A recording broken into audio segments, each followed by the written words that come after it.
A full day's work. This man's been here for 2 days.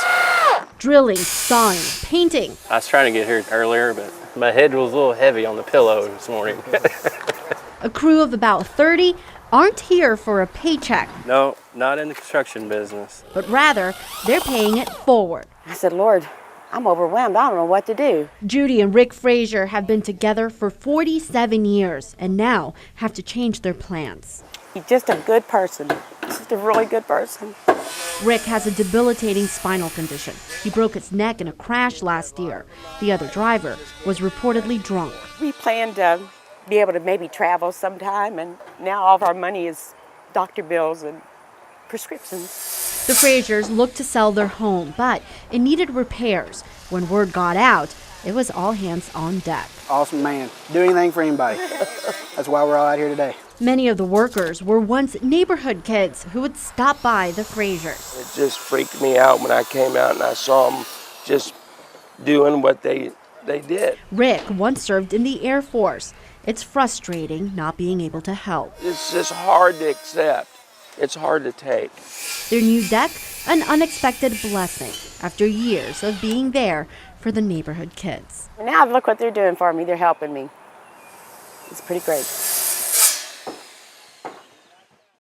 I need to learn how to do the bun this way. It's about perfection. She makes sure everything is in place and no wispies sticking out. And The hair, the outfit, the training, and her love affair with Jim Carrey. we have a love relationship. We do. Patrice O'Brien paid for him about 3 years ago. You hope everything you've learned kicks in for all the years. Together, they've trained towards a win at what's been called the richest and most prestigious of championships. Is basically our Olympics, and it is our biggest show of the year. The Lovely Farms brought 45 horses along with Jim Carrey and all of their personal belongings, making their stalls as homey as possible. We bring their buckets, we bring their fans, because if they're not comfortable and don't perform well, then it doesn't make us look good. Once the bow tie and top hat are on, it's showtime.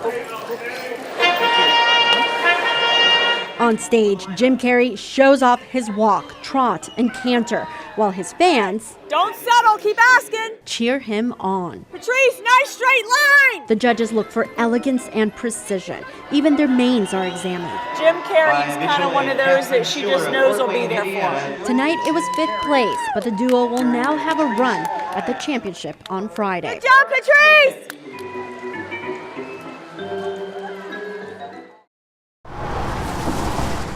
Don't give up. A unique bunch How you doing? of marathoners All right, everybody jog to the next corner. hitting the streets bright and early. All right, all right. Some had never run like this before. And as I got into it, it was exciting. All right, jog it. Running is about endurance and pushing yourself to reach that finish line. Here's the 1.5 mile turn. These runners After selling them drugs, take it one step at a time. I'm Marla Griff, recovering alcoholic. These athletes Alcoholic. draw their strength from within we thank you for wayside, Lord. and from above. Amen. Most of them are homeless or recovering from addiction. It went from I'm an addict, I'm an alcoholic, to I'm an athlete. Wednesday, their donated sneakers were finally in. To really understand the road they've traveled, well, you'd have to walk in their shoes. My son was murdered. He was 30 when he was taken from me. It caused me to spiral out of control a little faster than I wanted to. Pamela Gadsden's been at Wayside for 10 months. The running, a confidence builder. The most thing I'd say is I'm a conqueror. I'm victorious at whatever I do. Put my mind to, I can do it. She knows her son is cheering her on. You would be so... That's my girls. Amanda Turner keeps a picture of her daughters close. Her third DUI was a wake-up call. I had driven with them in the backseat of my car. It was disturbing to me, and it was alarming. A former runner, Amanda also wants to stick with it. I know I can do better, and, I want to do better. The training is a way for her and others to get back on their feet. Yeah, we made it back. A beautiful Victorian home in the quiet town of Mitchell, Indiana. 3,700 square feet, crystal chandeliers, four-poster beds, and stained glass. No one lives in the stately home now, but the residence is never empty. Every house has a story. This one will haunt you. The house has been named Whispers Estate. Whether we understand it or not, we're experiencing something. It got its name from the disembodied voices heard by those who walk its halls. And that's not all you hear in this home sweet home. When you hear the footsteps, you pray that they're a child's footsteps. You know, the little pitter-patter of feet, maybe about 70, 80 pounds. However, there's another set of footsteps that happens in the house, and it's more like loud stomping. And it is very heavy and very menacing. The menacing footsteps are believed to be demonic, or that of then-owner Dr. John Gibbons. The home was not only the site of Dr. John's medical practice, but home to his wife Jessie and their many adopted or orphaned children. Jessie died in the home, and it is believed at least 2 of their children died in the home as well. We have a confirmed record of 6 deaths in the house. That doesn't include any possible patients that might have died in the 27 years that Dr. John had his medical practice here in the house. But they cannot confirm exactly who opens doors, bites, scratches, pushes, or pulls any of the other ghoulish pranks that occur at Whispers Estate on any given night. I got pushed down the 3rd floor stairs. I got busted over the right eyebrow.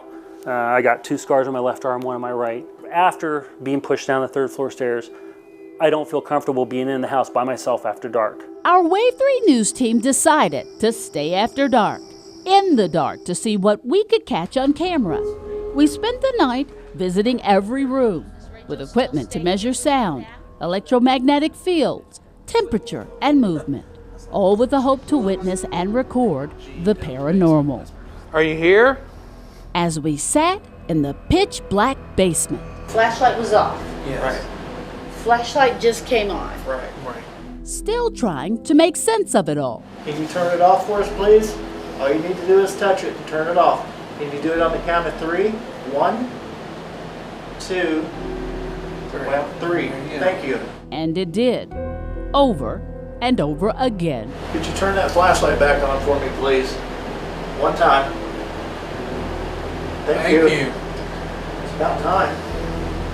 You have got to be kidding me. Now. And again on demand. Ready? 1, 2, 3. Thank you.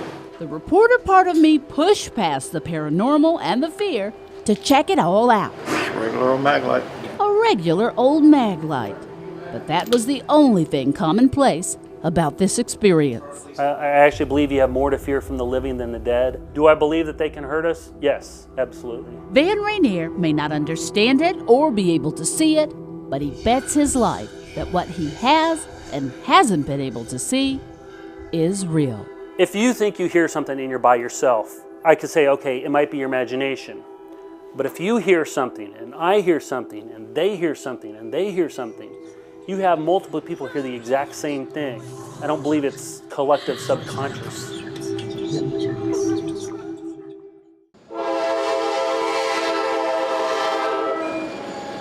For the past 3 weeks, life in the town of Glendale has continued as usual. Except there remains a feeling of emptiness at the firehouse. There's a hole here that will never ever be filled. Nobody can ever take Jonathan's place. But now, for the first time since Jonathan French died, a familiar sound has returned. The engine is on loan from the Elizabethtown Fire Department.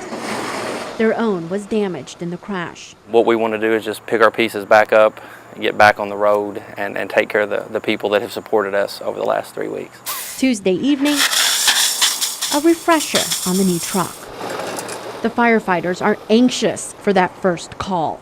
It'll get easier with time. For Jonathan's sister, the return is bittersweet. It's kind of a comfort knowing that he's there without physically being there. These firefighters have now gained an extended family. Other nearby departments will still help out on calls, cheering them on. I hope they get back stronger and better than ever, to be honest. The department would be officially back at midnight Tuesday night. Firefighters counted down, waiting for the sun to go down.